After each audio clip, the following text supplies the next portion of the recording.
Mrs Gita Pandey মহাশয়া, যিনি national মহিলা president, এবং তার নেতৃত্বে যারা এখানে এসেছে ওনার সাথে বা সর্বধর্ম সমন্বয় সবার পক্ষ থেকে যারা উপস্থিত হয়েছে, আপনাদের প্রত্যেককেই এমডি গান্ধী কলেজের পক্ষ থেকে অভিনন্দন জানাই এবং স্বাগত জানাই। খুব ভালো লাগছে যে আপনারা এরকম একটা অ্যারেঞ্জমেন্ট আমাদের ছাত্রদের সামনে এসে উপস্থিত করেছেন, প্রেজেন্ট করছেন। আসলে সর্বধর্ম সমন্বয় যে সভা রয়েছে, যেটা যে সংগঠন প্রথম থেকে যুক্ত না হলেও 2017 থেকে উনি যেটা বললেন আমির হোসেন ভাই, সত্যি আমিও সেটার সঙ্গে যুক্ত রয়েছি। অনেক সময় সময়ের অভাবে নিজের ওনাদেরকে সময় দিতে পারি না, কিন্তু মন থেকে খুব শ্রদ্ধা করি এরকম কাজে। যে সংগঠন বরাক উপত্যকার সর্বত্র সব জায়গায় সহ নর্থ ইস্টের বিভিন্ন রাজ্যে, আমি ত্রিপুরায় দেখেছি যান, অন্যান্য জায়গায় যান, সম্প্রীতির বার্তা বহন করে চলছে।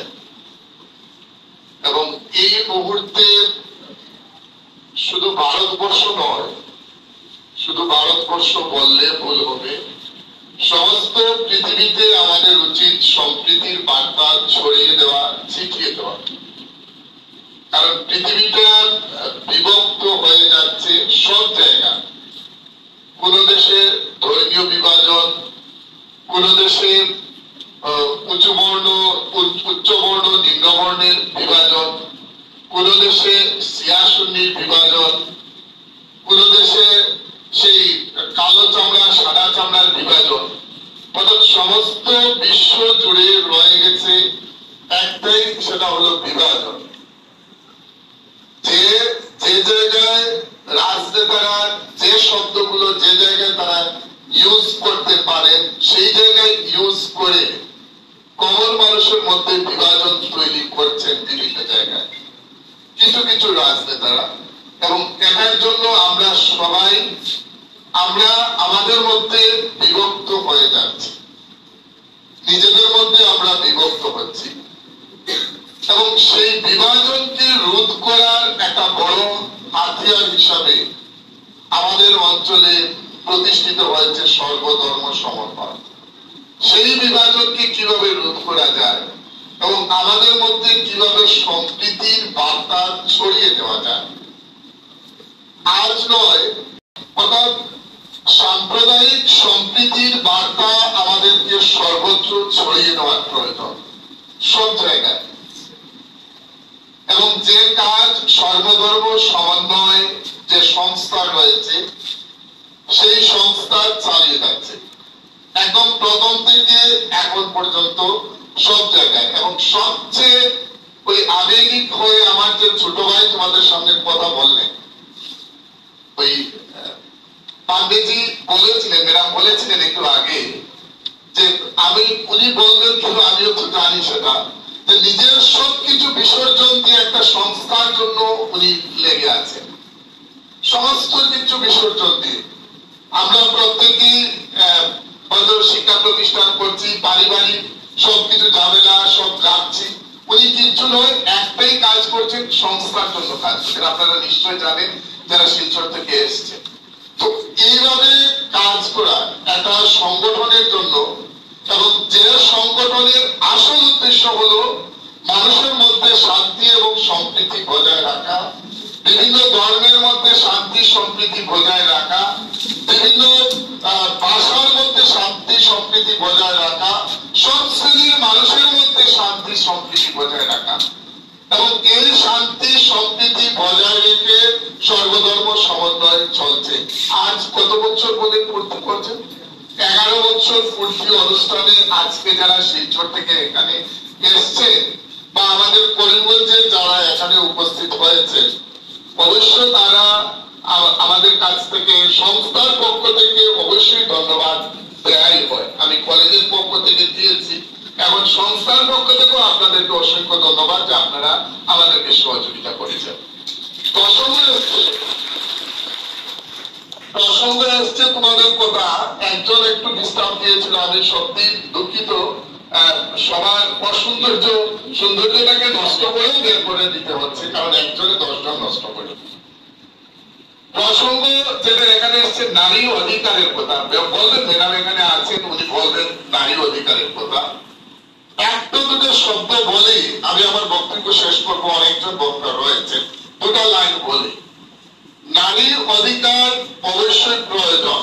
যখন থেকে আমরা সভ্য হয়েছি, কৃষি ব্যবস্থা শিখেছি, কৃষি কাজ আমরা শিখেছি, তখন থেকে আগে নারী পুরুষের ব্যবধান ছিল না, কিন্তু তখন থেকে মেয়েদেরকে বলা হলো যে পুরুষরা কৃষি কাজ করবে, মেয়েরা গড়ে রান্না বান্না করবে।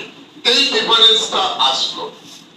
আজকের দিনেও নারী অধিকারের যেহেতু আগের থেকে অনেক পরিবর্তন হয়েছে। ব্রিটিশ শাসনাধীন ভারতবর্ষে মেয়েরা স্কুল কলেজে পড়তে পারতো না, ইংরেজি শিক্ষা গ্রহণ করতে পারতো না, এবং পরিবর্তন হয়ে দেখা যাচ্ছে এখানে ছেলেদের দ্বিগুণ রয়েছে মেয়েরা প্রত্যেকটা ক্লাসে, প্রত্যেকটা জায়গায়। অর্থাৎ মেয়েরা হায়ার এডুকেশন দিচ্ছে প্রতিটা জায়গায়, প্রতিটা কলেজে, প্রতিটা বিশ্ববিদ্যালয়ে দেখা যায় ছেলেদের চাইতে মেয়েদের সংখ্যাটা বেশি। সব জায়গায় ছেলেদের চাইতে মেয়েদের সংখ্যাটা বেশি। মেয়েরা উচ্চশিক্ষা গ্রহণ করবে, অবশ্য সেটা ঠিক, তোমরা উচ্চশিক্ষা গ্রহণ করবে। ওই জিনিসটা তোমাদের পিতামাতা বুঝতে হবে আগে। পিতামাতা তোমরা যদি উচ্চশিক্ষা গ্রহণ করো তাহলে নিজের অধিকার নিজের প্রতিষ্ঠা করতে পারবে। নিজের অধিকারকে নিজের প্রতিষ্ঠিত করতে গেলে তোমার ব্যক্তিত্বের বিকাশের প্রয়োজন, তোমার পার্সোনালিটির বিকাশের প্রয়োজন। পার্সোনালিটির বিকাশ কিভাবে হবে? যখন তুমি শিক্ষা দীক্ষা গ্রহণ করে জীবনে এগিয়ে যাবে, তখন তোমার পার্সোনালিটির বিকাশ হবে। নাহলে তোমার পার্সোনালিটির বিকাশ আসবে কোথা থেকে? তোমাদের বাবা মার বোঝা উচিত যে আমার মেয়েটা শুধু পাঠ্যস্থ করাই আমার দায়িত্ব নয়, আমার দায়িত্ব হলো তাকে উচ্চশিক্ষায় শিক্ষিত করে মানুষের মতো মানুষ করা। আমরা মেয়েরা যদি উচ্চশিক্ষায় শিক্ষিত হয়ে মানুষের মতো মানুষ হয়, তাহলে তার জীবন সুন্দর হতে কোনো অসুবিধা হবে না। দুর্ভাগ্য আমাদের বাবা মারা বুঝেন না সেটা, আমাদের বাবা মারা বুঝেন না। শিক্ষিত বাবা মারা তারা মনে করেন যে আমাদের মেয়েকে পাঠ্যস্থ করলেই আমাদের দায়িত্ব শেষ। ওই মেয়েটা কতটুকু মেন্টালি সে ডেভেলপ হলো, সে কতটুকু বুঝতে পারবে একটা সংসার করা, সে যতক্ষণ না পর্যন্ত গ্রাজুয়েশন না করছে সে পূর্ণভাবে তার মানসিক বিকাশ আসবে না। কিন্তু তোমাদের মানসিক বিকাশ যদি পূর্ণভাবে না আসে, একটা পরিবার নিজের পরিবার রেখে আরেকটা পরিবারে গিয়ে কিভাবে হাল ধরবে, এটা বোঝার দরকার তোমাদের, এটা বোঝার দরকার তোমাদের বাবা মাদের। আমি একটা পরিবার, আমার নিজের পরিবার রেখে আমি একটা অন্য পরিবারের আপন হব, তার জন্য আমার মানসিক বিকাশের প্রয়োজন। বয়স যদি না হয়, আমি যদি পড়াশোনা করে আমার জ্ঞান বুদ্ধি না বাড়ে, তাহলে কিভাবে আমার মানসিক বিকাশ আসবে? তোমার অধিকার তখনই তুমি আদায় করতে পারবে যখন তুমি উচ্চশিক্ষায় শিক্ষিত হবে, তখন তুমি বুঝতে পারবে যে আমার অধিকারটা কি, আমার কি অধিকার রয়েছে। আমার অধিকার শুধু এটা নয় আমি ঘরে রান্না করে আমার ঘরের সবাইকে শুধু খাওয়াবো, এটা আমার অধিকার নয়। আমার অধিকার একজন পুরুষের সাথে আমার সম অধিকার রয়েছে, আমার কাজ করার অধিকার রয়েছে, আমার চাকরি করার অধিকার রয়েছে, আমার ব্যবসা করার অধিকার রয়েছে, সমস্ত জায়গায় ঘোরার আমার অধিকার রয়েছে। এটা বুঝতে গেলে তোমাকে কি করতে হবে? উচ্চ শিক্ষায় শিক্ষিত হতে হবে। তাই প্রথমে আমি বলবো, এখানে যারা রয়েছে ম্যাক্সিমাম রয়েছে হায়ার সেকেন্ডারি লেভেলের মেয়েরা, যারা রয়েছে প্রত্যেকের কাছে অনুরোধ যে তোমরা অন্তত এই প্রতিজ্ঞাবদ্ধ হও যে যত কিছু প্রতিবন্ধকতা আসুক না কেন আমি উচ্চশিক্ষায় শিক্ষিত হব, আমি গ্রাজুয়েশন কমপ্লিট করব। পারবে না সেটা? আমি গ্রাজুয়েশন কমপ্লিট করব, তারপরে তোমার অধিকার। অধিকারে যদি বুঝো না তাহলে অধিকার আদায় করবে কিভাবে? আমি মৌলিক অধিকার বুঝি না, সংবিধানের মৌলিক অধিকার রয়েছে, তোমরা পেয়েছো তো? রাইট টু লিবার্টি, ইকুয়ালিটি, এইসব কিছু রয়েছে তোমাদের। ইকুয়ালিটি, এই 6টা মৌলিক অধিকার, তুমি মৌলিক অধিকারটা যদি না পড়ো তাহলে বুঝবে কিভাবে যে আমি মৌলিক অধিকার আদায় করব? তুমি মৌলিক অধিকারই জানো না, তাহলে মৌলিক অধিকার আদায় করবে কিভাবে? এই কারণে অধিকার কি জিনিস সেটা আগে বুঝো, এবং সেটা বোঝার জন্য তোমাকে উচ্চ শিক্ষায় শিক্ষিত হতে হবে। ভালোভাবে পড়াশোনা করে মানুষের মতো মানুষ হও, নিজের অধিকারটাকে নিজে রক্ষা করো। একটা পরিবার, একটা নজরুল ইসলাম বলেছিলেন যে এই পৃথিবীর, না রবীন্দ্রনাথই বলে, এই পৃথিবীর যত কল্যাণকর অর্ধেক তার করিয়াছে নারী, অর্ধেক তার নর। কে বলেছিলেন? মোস্ট প্রবলি নজরুল হবে। নজরুল, এই পৃথিবীর যত কল্যাণকর অর্ধেক তার করিয়াছে নারী, অর্ধেক তার নর। তোমার অধিকারটা তুমি আদায় করো, এবং তুমি একটা পরিবারকে ধরতে হবে। একটা পরিবারকে, একটা পরিবারের শান্তি শৃঙ্খলা বজায় রাখার দায়িত্ব নারীর মধ্যে অনেকটাই আসে, মেয়েদের মধ্যে, এবং সেটা তোমাকে বুঝতে হবে। নির্দিষ্ট বক্তা রয়েছেন, আমি অযথা অনেক কিছু বলে দিয়েছি। নির্দিষ্ট বক্তা আছেন, উনি বলবেন। আমি শুধুমাত্র সামান্য কিছু বললাম। নির্দিষ্ট বক্তা যখন ওই ব্যাপারের উপর আছেন, উনি বলবেন। তোমরা প্রত্যেকেই তোমাদের অধিকারের ব্যাপারে সচেতন হও, এবং নিজেরা মানুষের মতো মানুষ হও। এখানে যারা এসছেন তাদের প্রত্যেকে দীর্ঘায়ু কামনা করছি, সুস্বাস্থ্য কামনা করছি, এবং এই সংস্থা, আমাদের যে সর্বধর্ম সমন্বয় যে সংস্থা রয়েছে, সেই সংস্থা আরো সমস্ত এই পৃথিবী যতদিন আছে, সেই পৃথিবী আমিরের হাত ধরে হোক, আমিরের পরবর্তীতে যারা আসবে তাদের হাত ধরে যাতে এটা টিকে থাকে। আর এটা শুধু এই জায়গায় নয়, আমি বলবো সমস্ত ভারতবর্ষে এরকম ছড়িয়ে ছিটিয়ে দেওয়ার প্রয়োজন। এরকম সংস্থা, যে সংস্থা মানবতার বাণীতে, যে সংস্থা মানুষের জন্য এই কথাটা বলে, এরকম সংস্থা সব জায়গায় গড়ে ওঠার প্রয়োজন।